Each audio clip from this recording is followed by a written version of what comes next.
Olá, amigos! Mais uma palavra alimento para o coração. Gostaria de compartilhar com vocês uma breve reflexão no livro de Isaías, capítulo 2, versos de 1 a 5, na versão Almeida, século 21, destacando o seguinte verso que diz assim: Vinde e andemos na luz do Senhor, ó casa de Jacó. É interessante como a mentalidade da época, o contexto que a gente vive, influencia fortemente no modo como a gente interpreta as coisas, o que nós lemos, o que nós vivemos, o que nós sentimos.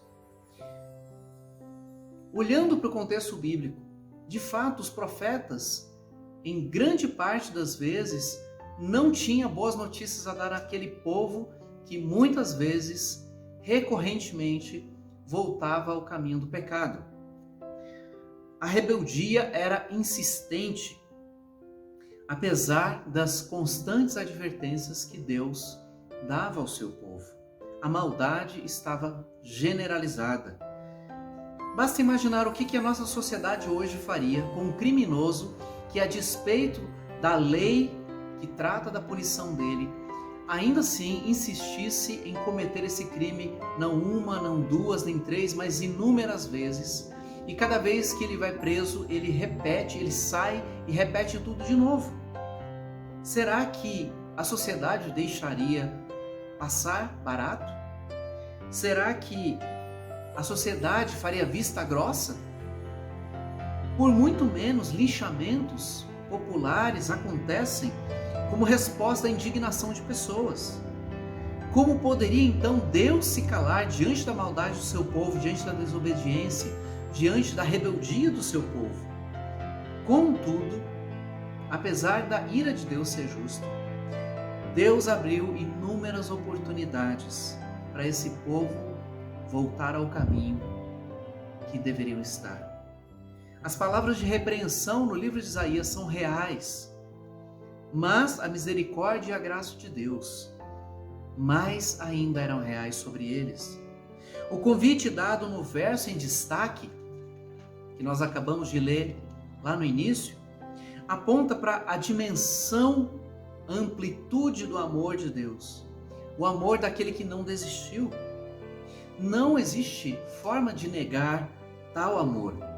A promessa de tempos de paz àqueles que andam na luz. Essa é a porta de cura que Deus nos abre. Do outro lado, as oportunidades não são para sempre.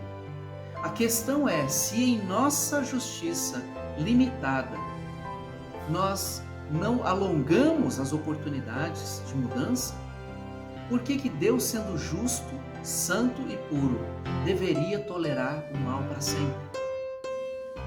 De modo algum. Tempo é algo que nos foi dado como um ato de bondade de Deus, a oportunidade de voltarmos para Ele. Quem aproveitar e voltar para Deus estará em boas mãos. Caso contrário, restará apenas o juízo. Nós temos vivido dias difíceis, dias de injustiças recorrentes, dias de ímpios não sofrendo a punição devida pelos seus erros, pelos seus crimes cometidos. Mas, do outro lado, nós podemos encontrar em Deus não apenas justiça, mas graça, porque eventualmente nós seremos aqueles que cometerão injustiça, aqueles que se afastarão de Deus. E nós teremos necessidade, da mesma forma, da justiça e também da graça de Deus. Que Deus nos ajude a caminhar perto dele quando ouvirmos a sua voz, que a gente atenda sem demora. Vamos orar? Senhor Deus, obrigado por esse dia, obrigado por essa reflexão.